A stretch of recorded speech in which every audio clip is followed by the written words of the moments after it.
Welcome back to my channel learn with Amrita. So दोस्तों, पिछले video में हमने पास्ट इंडेफिनिट टेंस सीखे थे, वर्ब सीखे थे, वर्ब के फॉर्म जाने थे, प्रेजेंट इंडेफिनिट टेंस भी सीख लिया। अब बारी आती है, जी हाँ, एब्सोल्युटली राइट, अब आता है फ्यूचर इंडेफिनिट की बारी। ठीक है, अब हम फ्यूचर इंडेफिनिट को जानेंगे। सो दोस्तों, आपने रिवीजन किया, क्या आपने पढ़ा, क्या आपके लिए वीडियो यूजफुल हुआ? ये सब चीज़ बहुत ज़्यादा ज़रूरी है कि इसीलिए मैं प्रैक्टिस वीडियो बनाती हूँ ताकि आप लोगों का रिवीजन होता रहे।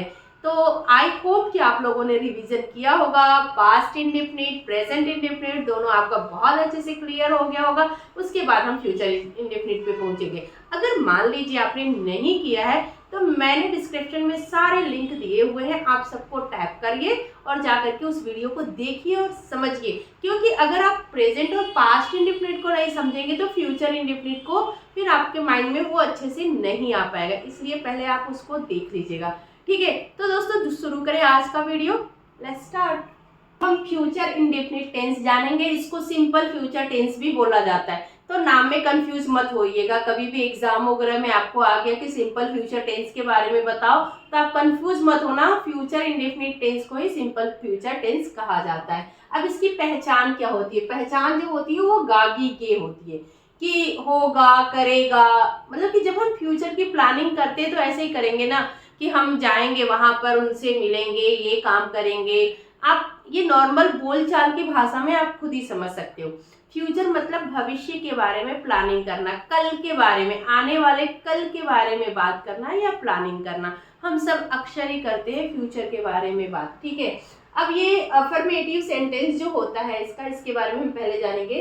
तो फ्यूचर इंडेफिनिट टेंस होता क्या है? Used to express an action that will assure in the future.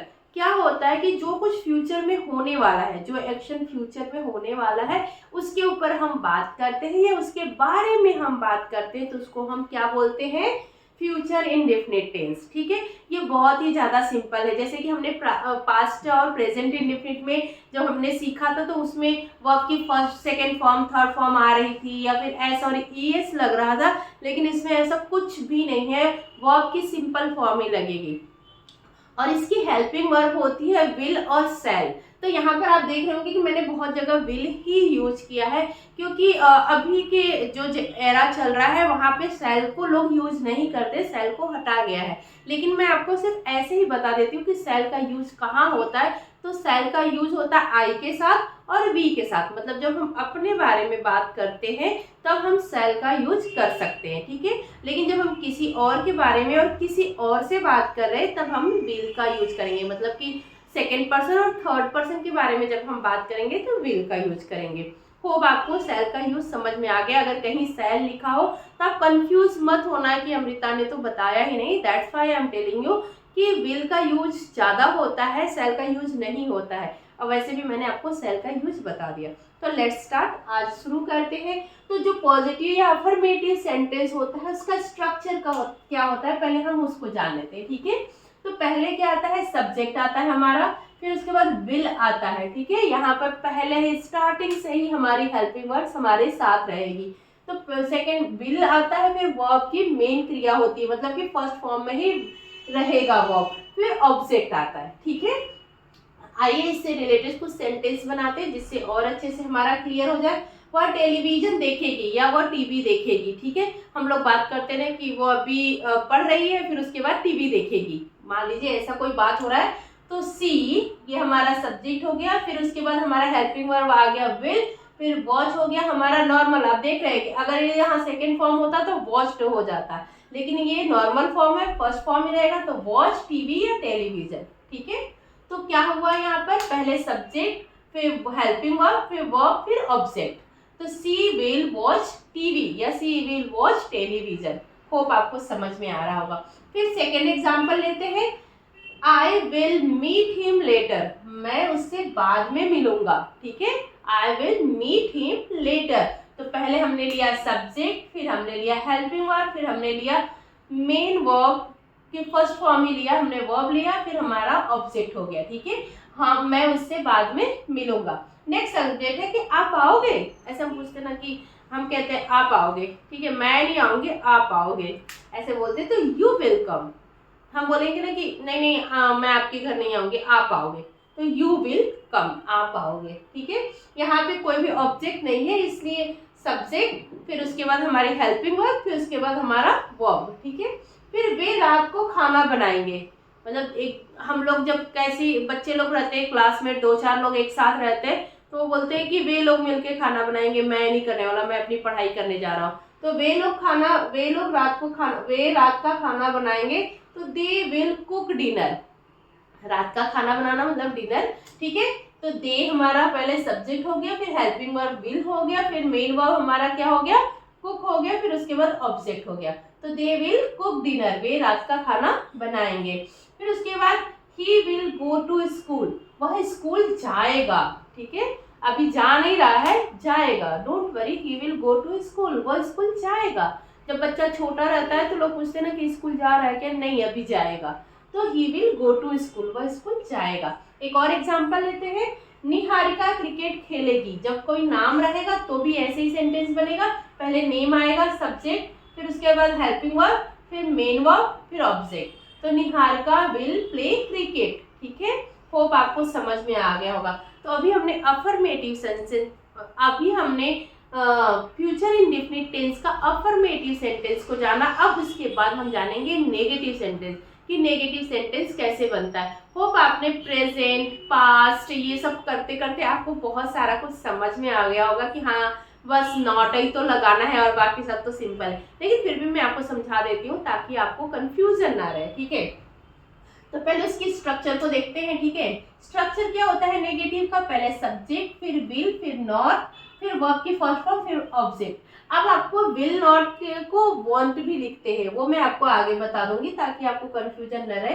तो सब्जेक्ट, विल नॉट, फिर वर्ब की फर्स्ट फॉर्म, फिर ऑब्जेक्ट, ठीक है। ये चीज आपको याद में रहेगा। जो कर रहा है जैसे मैं, फिर उसके बाद हमारा हेल्पिंग वर्ब, उसके साथ में नॉट रहेगा क्योंकि नहीं कर रहे हैं, फिर हमारा वर्ब रहेगा, ठीक है। अब हम एग्जाम्पल के साथ समझते हैं नेगेटिव सेंटेंस, ठीक है। यहाँ भी हमने लिख दिया है ताकि कंफ्यूजन न रहे, सब्जेक्ट, विल नॉट, वर्ब की फर्स्ट फॉर्म और ऑब्जेक्ट। तो मैं कल बाजार नहीं जाऊंगा या नहीं जाऊंगी। हाँ, आप बनाइए सेंटेंस, ट्राई कीजिए। Yes, absolutely right, I will not go to market tomorrow. कल मैं मार्केट नहीं जाऊंगा या बाजार नहीं जाऊंगा। आपने सही सेंटेंस बनाया। अब नेक्स्ट करते हैं, वह कार नहीं खरीदेगा, कोई कार नहीं खरीदेगा, तो क्या सेंटेंस बनेगा, yes, he will not buy a car, वह कार नहीं खरीदेगा। हम अगले हफ्ते पिकनिक नहीं जाएंगे, ठीक है। अगर हम बात कर रहे हैं, हमारा पिकनिक का प्लान पहले से बना हुआ है, लेकिन फिर हम दूसरे को बता रहे हैं कि हम अगले हफ्ते पिकनिक नहीं जाएंगे, तो वहां पे क्या आएगा, we will not go to the picnic next week. अगर हम किसी समय की भी बात कर रहे हैं तो वहां पर भी ऐसे ही हमारा सेंटेंस बनेगा, हम अगले हफ्ते पिकनिक नहीं जाएंगे। नेक्स्ट और देखते हैं किसी के नाम के साथ, Riya will not deal with us, Riya हमारे साथ डील नहीं करेगी। बिजनेस में कोई डील करने जाना है तो कोई रिया है जो बहुत ही ज़्यादा मतलब उसकी कंपनी अच्छी है, लेकिन वो हमारे साथ डील नहीं करेगी, तो हम क्या बोलेंगे, Riya will not deal with us, Riya हमारे साथ डील नहीं करेगी। अगर मेरे साथ बस रहता तो हम क्या लिखते, Riya will not deal with me, मतलब रिया मेरे साथ डील नहीं करेगी, लेकिन हमारे साथ डील नहीं करेगी तो यहाँ पर अस हो जाएगा, ठीक है। नेक्स्ट और देखते हैं, you will not found anything over there, तुम्हें वहाँ कुछ भी नहीं मिलेगा। मान लीजिए घर में इनकम टैक्स की रेट पड़ गई है और आपको यहाँ पे बैठा दिया गया, वो लोग कहीं और जाके चेक करने वाले हैं, तो आप क्या बोलोगे, you will not found anything over there, तुमको वहाँ कुछ भी नहीं मिलेगा, ठीक है। फिर they will not help you, वे तुम्हारी मदद नहीं करेंगे, ठीक है, they will not help you. तो क्या हमने किया है, पहले हमने लिया है सब्जेक्ट, फिर हमने लिया है विल नॉट, फिर हमने लिया है वर्ब, उसके बाद ऑब्जेक्ट। ऐसे ही हमने पूरे सेंटेंस को बनाया हुआ है। तो होप आपका ये भी क्लियर हो गया होगा कि फ्यूचर इंडेफिनिट टेंस में नेगेटिव सेंटेंस कैसे बनाते हैं। नेगेटिव सेंटेंस बनाने के बाद हम सीखेंगे इंट्रोगेटिव, इंट्रोगेटिव नेगेटिव, ठीक है। ये दोनों को भी हम अभी सीख लेते हैं। अब हम बनाएंगे फ्यूचर इंडेफिनिट में इंटरोगेटिव। इंटरोगेटिव का क्या फार्मूला होता है इसको पहले जान लेते हैं। अगर कोई भी क्वेश्चन क्या से शुरू होता है जिसका आप आंसर यस और नो में दे सकते हो, तो उसके लिए हम क्या यूज करते हैं, पहले हेल्पिंग वर्ब। तो हेल्पिंग वर्ब हमारा है विल, फिर उसके बाद सब्जेक्ट, फिर वर्ब की फर्स्ट फॉर्म, फिर उसके बाद ऑब्जेक्ट। ठीक है। और दूसरे टाइप का होता है, उसमें पहले क्या होता है, पहले क्वेश्चन मार्क जो होता है, जो क्वेश्चन पूछा गया है वो लिखा जाएगा, मतलब जिसका रीजन देते हैं उसमें क्वेश्चन पूछा जाता है कब, क्यों, कैसे, क्या, वो सब्जेक्ट पहले लिखेंगे क्वेश्चन मार्क, फिर उसके बाद विल, फिर उसके बाद सब्जेक्ट, फिर वर्ब की फर्स्ट फॉर्म, फिर ऑब्जेक्ट। एग्जाम्पल के साथ समझेंगे। ठीक है। क्या तुम मेरी मदद करोगे। ठीक है। पहला एग्जाम्पल क्या है, पहले टाइप का जो सेंटेंस बनाते हैं उसका क्या होता है, विल, फिर उसके बाद सब्जेक्ट, फिर उसके बाद वर्ब की फर्स्ट फॉर्म, फिर ऑब्जेक्ट। ठीक है। इस तरीके से क्वेश्चन पूछे जाने वाले का हम बनाते हैं। तो पहला क्या है, विल यू हेल्प मी, क्या तुम मेरी मदद करोगे। हम अक्सर पूछते हैं क्या तुम मेरी मदद करोगे, क्या वह तुम्हारी मदद करेगा। तो विल यू हेल्प मी, क्या वह तुम्हारी मदद करेगा। Will he help you. ठीक है। फिर नेक्स्ट, क्या वह हमसे झूठ बोलेगी। कई बार हमें किसी के ऊपर बहुत भरोसा होता है तो हम कहते हैं नहीं नहीं वो झूठ नहीं बोल सकती, क्या वो हमसे झूठ बोलेगी। तो ऐसे सेंटेंस को कैसे बोले, सी विल लाई टू अस, क्या वह हमसे झूठ बोलेगी। ठीक है। क्या तुम होमवर्क में मेरी मदद करोगे। अगर हम किसी से पूछ रहे हैं कि मेरी होमवर्क में मदद करोगे क्या, तो ऐसे बोलेंगे will you help me with homework, क्या तुम मेरी होमवर्क में मदद करोगे। अब सेकेंड टाइप के कैसे बनाते हैं। ठीक है। तो पहले आएगा क्वेश्चन मार्क, जैसे कि वाई, व्हेन, कुछ भी पूछा हो तो उसकी लिखेंगे, हम उसका पहले लिखेंगे, फिर उसके बाद हम लिखेंगे विल, फिर हम लिखेंगे सब्जेक्ट, फिर वर्ब की फर्स्ट फॉर्म, फिर ऑब्जेक्ट। जैसे कि तुम कार कब खरीदोगे। अब यहाँ पर हम ये तुम की इंग्लिश पहले नहीं बनाएंगे, ना ही विल पहले रखेंगे, पहले हेल्पिंग वर्ब रखेंगे। पहले हम कब का लिखेंगे, कब, क्वेश्चन पूछ रहा है कब, तो कब का क्या होता है, व्हेन। तो व्हेन, फिर उसके बाद हेल्पिंग वर्ब। ठीक है। हेल्पिंग वर्ब विल, फिर सब्जेक्ट यू, फिर verb buy a car. When will you buy a car, तुम कार कब खरीदोगे। ठीक है। फिर नेक्स्ट सेंटेंस बनाते हैं, तुम बाजार क्यों जाओगे। भाई जब कोई काम नहीं तो तुम बाजार क्यों जाओगे। तो व्हाई, पहले हम क्यों का लिखेंगे, why will you go to the market, तुम बाजार क्यों जाओगे। फिर तुम ऑफिस कैसे जाओगे, मतलब कि अगर किसी को आपके साथ जाना है तो पूछता है तुम ऑफिस कैसे जा रहे हो या तुम ऑफिस कैसे जाओगे, तो वहां पे हम बोलेंगे how will you go to the office, मतलब कि कैसे की स्पेलिंग पहले आएगी हाउ। ठीक है। फिर उसके बाद वे घर कब आएंगे, एक और एग्जांपल है वे घर कब आएंगे। तो पहले हम कब की स्पेलिंग लिखेंगे, तो कब की स्पेलिंग क्या होती है, व्हेन, फिर उसके बाद हेल्पिंग वर्ब, फिर उसके बाद क्या हो गया हमारा सब्जेक्ट, फिर हमारा वर्ब, फिर object. When will they come home, वे घर कब आएंगे।